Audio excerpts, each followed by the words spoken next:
ఒకవైపు కారులో మంచి కిక్కిచ్చే సంగీతం, మరోవైపు మద్యం నెత్తికెక్కి కపాలానికి తాకినటువంటి మందుబాబులు చిందులు. వీరితో జతకట్టాడు ఓ ఏఎస్ఐ. తన అంతరాల్లో దాగి ఉన్నటువంటి ఆటగాడిని బయటికి తీశాడు. తన కళా పోషణతోటి దాదాపుగా వారితోటి జత కలిసి ఈల వేసి గోల చేసి అరాచకం సృష్టించాడు. దీన్నంతా కూడా అక్కడ ఉన్నటువంటి కొంతమంది వీడియోను చిత్రీకరించి దాన్ని సోషల్ మీడియాలో పోస్ట్ చేశారు. ఇంకేముంది, ఒకటే లైక్లు, షేర్లు. దాదాపుగా social media, YouTube channels, satellite ఛానల్స్ని షేక్ చేస్తూ ఈ వీడియో హల్చల్ చేయటం ఒక ఇదిగా చెప్పుకోవచ్చు. ఇది ఎక్కడ జరిగిందంటే దర్శి నియోజకవర్గం ముళ్ళమూరు మండలంలో ఈ ఘటన జరిగింది.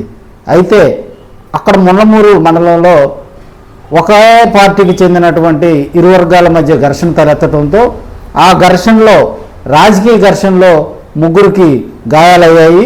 ఆ ముగ్గురు కూడా అవతల పార్టీకి చెందినటువంటి వారి మీద హత్య కేసు నమోదైంది. గ్రామంలో ఎలాంటి ఘర్షణ తలెత్తకుండా కూడా ఆ ఎస్ఐని పికెటింగ్, పోలీసు రక్షణ వలయం పికెటింగ్ని ఏర్పాటు చేసి ఆ ఎస్ఐని విధులలో ఏఎస్ఐ వెంకటేశ్వరుని అక్కడ విధులు నిర్వహించేలా కూడా అధికారులు ఆయనకు అక్కడ డ్యూటీ వేస్తే ఆ డ్యూటీని మర్చినటువంటి ఏఎస్ఐ గ్రామ శివారులో మందుబాబులతో జత కలిచాడు.